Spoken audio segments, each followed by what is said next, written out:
नमस्कार दोस्तों, आप सभी का स्वागत है मेरे YouTube चैनल PLS पर। आशा करता हूँ कि आप सब स्वस्थ होंगे, मस्त होंगे और ज़बरदस्त होंगे। आज की इस वीडियो में हम लोग किगाली संशोधन से संबंधित कुछ जानकारी देखेंगे। अब यहाँ पे हम लोग किगाली संशोधन को बता रहे हैं, तो ये संशोधन किससे संबंधित है?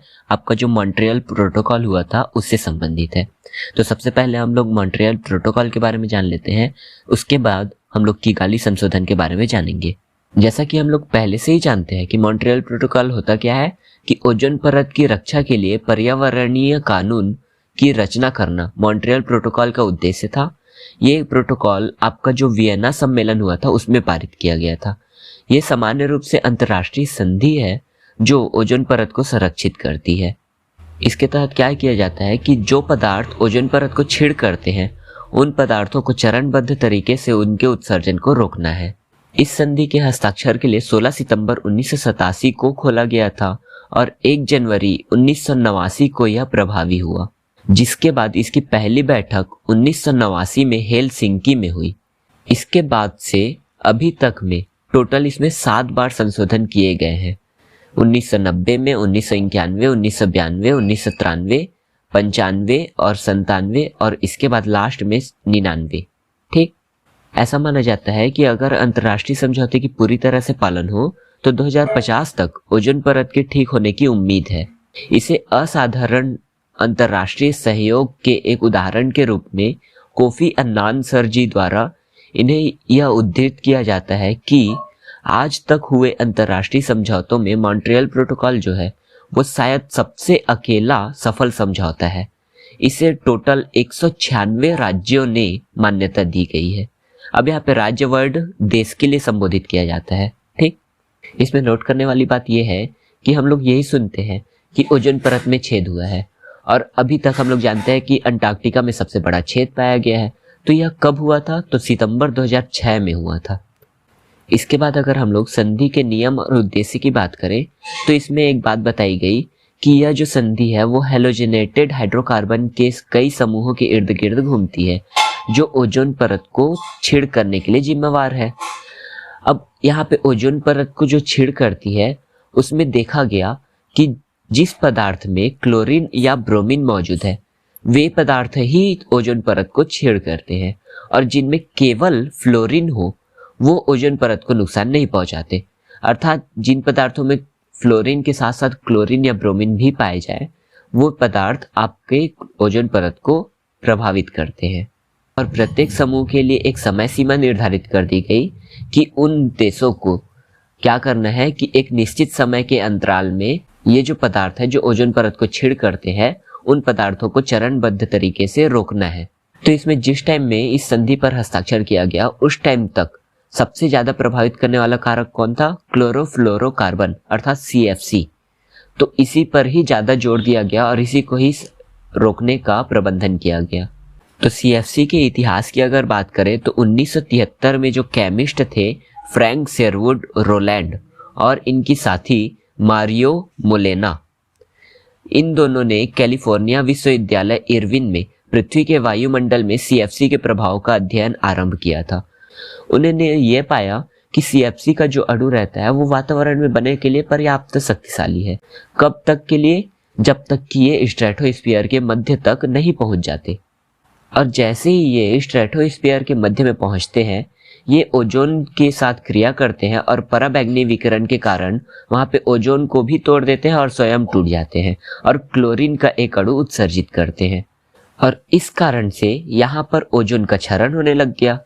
इस खोज के पर्यावरणीय परिणाम स्वरूप यह पता चला कि स्ट्रेटोस्फीयर अर्थात समताप मंडल के नीचे जो ओजोन परत है वो क्या करती है, जो सूर्य से आने वाली पराबैंगनी यूवी रेस होती है उन विकिरणों को सोख लेती है और यहाँ पे CFC द्वारा जब ओजोन परत को नुकसान पहुंचाया जाता है तब वहाँ पे एक होल बन जाता है और उस होल से यूवी रेस हमारे पृथ्वी में एंटर कर देती है जिससे त्वचा का कैंसर होता है और फसलों और समुद्री शैवाल को बहुत ज्यादा नुकसान पहुंचता है। तो इसी प्रभावों को रोकने के लिए ही इसमें मॉन्ट्रियल प्रोटोकॉल को लाया गया। अब यहाँ पे मॉन्ट्रियल प्रोटोकॉल की एक बात ये थी कि 16 सितंबर 2009 तक संयुक्त राष्ट्र के सभी देशों ने मूल मॉन्ट्रियल प्रोटोकॉल की पुष्टि की, जिसमें सबसे लास्ट में साइन करने वाला देश कौन था? तिमोर लेस्टे नाम का जो देश है वो इस समझौते में सबसे लास्ट में साइन किया। अब अगर हम लोग हमारे मेन टॉपिक में आए, जैसे किगाली संशोधन है, तो इससे संबंधित कुछ फैक्ट जान लेते हैं। किगाली संशोधन आखिर था क्या, कि जो हम लोग का मॉन्ट्रियल प्रोटोकॉल हुआ था उसी का ही एक हिस्सा था। भारत द्वारा ओजोन परत को नष्ट करने वाले पदार्थों से जुड़े 1989 के मॉन्ट्रियल प्रोटोकॉल में किए गए किगाली संशोधन के अनुमोदन को मंजूरी देने का निर्णय लिया गया है। 2016 में अपनाए गए किगाली संशोधन का नाम रवांडा की राजधानी किगाली के नाम पर है, जो कि हाइड्रोफ्लोरोकार्बन के उपयोग को चरणबद्ध तरीके से समाप्त करने की बात कहता है। इसका मतलब ये है कि ये जो किगाली संशोधन है वो कब लाया गया, 2016 में लाया गया। कहाँ से लाया गया, तो रवांडा की राजधानी किगाली में एक बैठक हुई थी, उसके आधार पर इसे लाया गया है। किगाली संशोधन के तहत संयुक्त राज्य अमेरिका, चीन और भारत अलग अलग समूहों में आते हैं, जैसे मॉन्ट्रियल प्रोटोकॉल में हुआ था, जिनकी HFC अर्थात हाइड्रोफ्लोरोकार्बन को कम करने के लिए अलग अलग समय सीमा निर्धारित की गई है। इन सभी के मुताबिक भारत को वर्ष 2047 तक 80%, जबकि चीन और अमेरिका को क्रमशः 2045 और 2034 तक अपने HFC के उपयोग में कमी लानी होगी। यहाँ पे ये जो किगाली संशोधन है ये किससे संबंधित है, तो हाइड्रोफ्लोरोकार्बन से। ठीक है, तो ये हाइड्रोफ्लोरोकार्बन क्या होता है? हाइड्रोफ्लोरोकार्बन खतरनाक रसायनों का एक समूह है जो पृथ्वी को गर्म करने में योगदान देता है और ग्लोबल वार्मिंग के मामले में कार्बन डाइऑक्साइड की तुलना में कई हजार गुना अधिक शक्तिशाली माना जाता है। अमेरिका में स्थित पर्यावरण संगठन natural resources defence council NRDC तथा the energy and resources institute TERI, इसके द्वारा ताजा आंकड़ों के अनुसार 122 देश जुलाई के अंत तक किगाली संशोधन की पुष्टि कर चुके होंगे। अब यहाँ पे भारत के परिप्रेक्ष्य में देखें तो भारत जो देश है वो इस मामले में जो सभी हितधारक है उनसे आवश्यक परामर्श के बाद 2023 तक एक राष्ट्रीय रणनीति तैयार करेगा और इसमें गौरतलब ये रहेगा कि भारत द्वारा इस मामले में कटौती कब से स्टार्ट होगी, 2028 के बाद शुरू होगी।